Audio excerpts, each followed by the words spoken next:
सर्वमङ्गलमाङ्गल्ये शिवे सर्वार्थसाधिके शरणे त्र्यंबके गौरी नारायणी नमोस्तुते।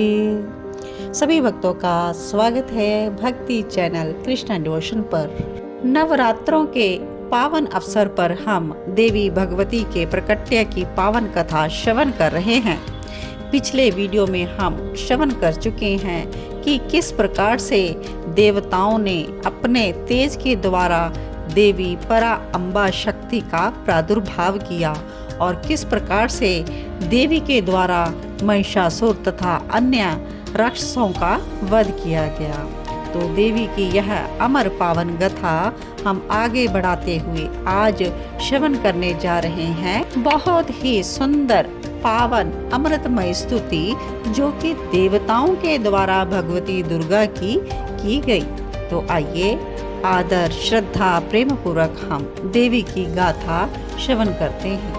मार्कंडेय ऋषि जी कहते हैं कि अत्यंत पराक्रमी दुरात्मा महिषासुर तथा उसकी दैत्य सेना का देवी के हाथ से जब वध हो जाता है तो इंद्र आदि देवता प्रणाम करने के लिए गर्दन कंधे झुकाकर उस दुर्गा का उत्तम वचनों के द्वारा स्तवन करते हैं।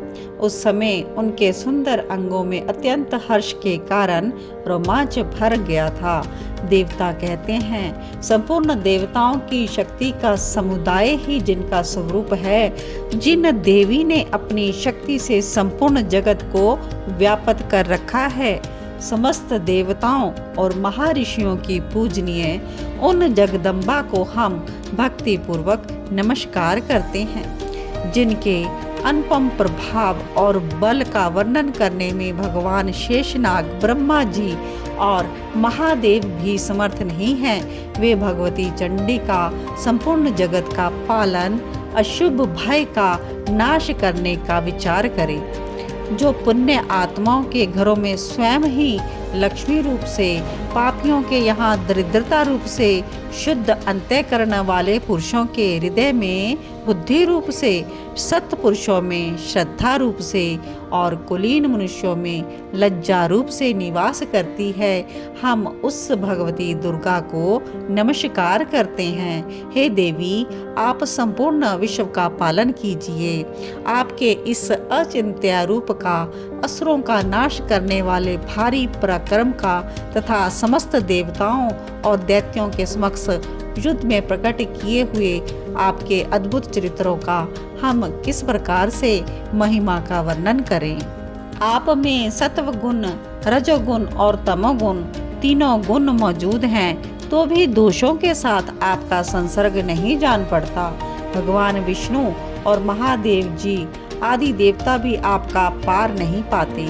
आप ही सबका आश्रय हैं। यह समस्त जगत आपका अंशभूत है, क्योंकि आप सबकी आदिभूत अव्यक्ता परा प्रकृति हैं। संपूर्ण यज्ञों में जिसके उच्चारण से सब देवता तृप्ति लाभ करते हैं, वह स्वाहा आप ही हैं। इसके अतिरिक्त आप पितरों की तृप्ति का कारण है, इसलिए लोग स्वधा भी कहते हैं।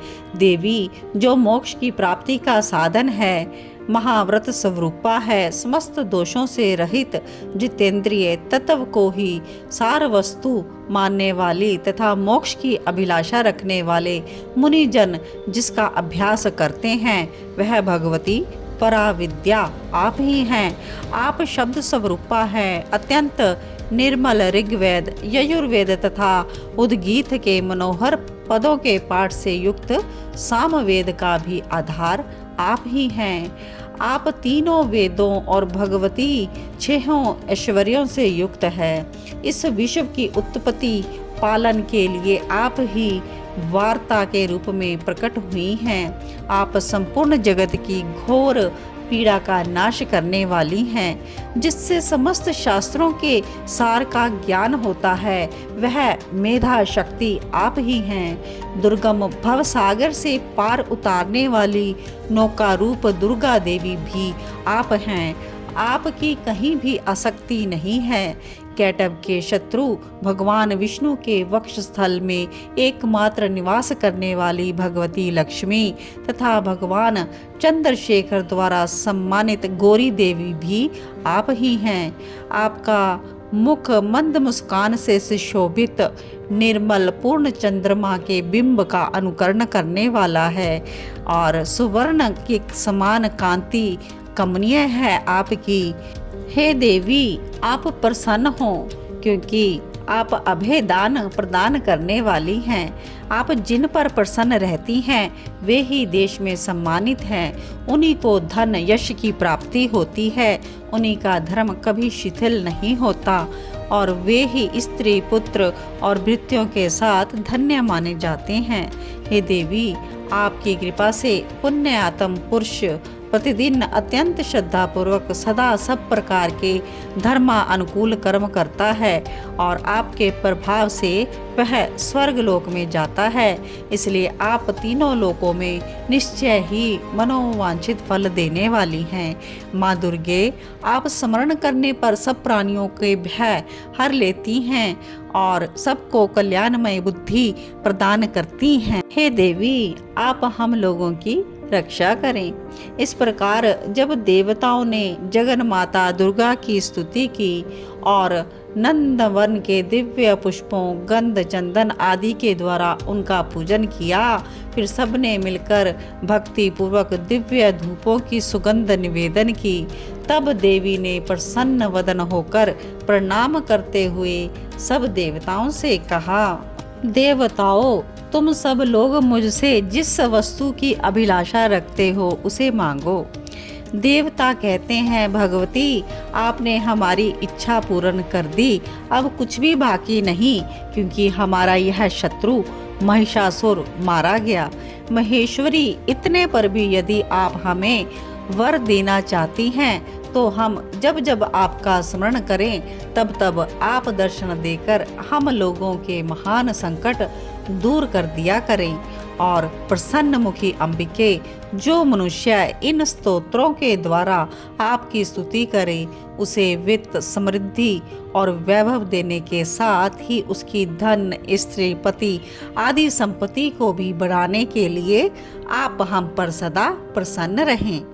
तो मार्कंडे ऋषि कहते हैं कि देवताओं ने जब अपने तथा जगत के कल्याण के लिए भद्रकाली देवी को इस प्रकार से प्रसन्न किया, तब वह देवी तथा अस्तु कहकर अंतर ध्यान हो गई।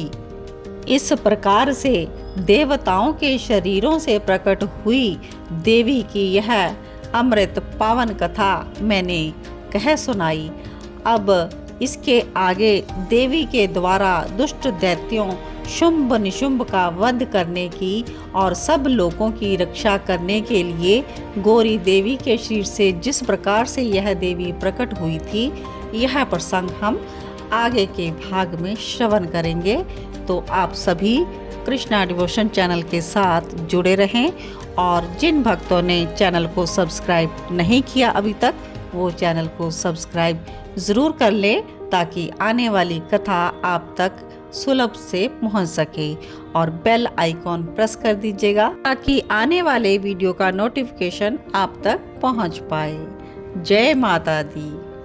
ओम जयंती मंगला काली भद्रकाली कपालिनी दुर्गा क्षमा शिवा दात्री स्वाहा स्वदा नमोस्तुते।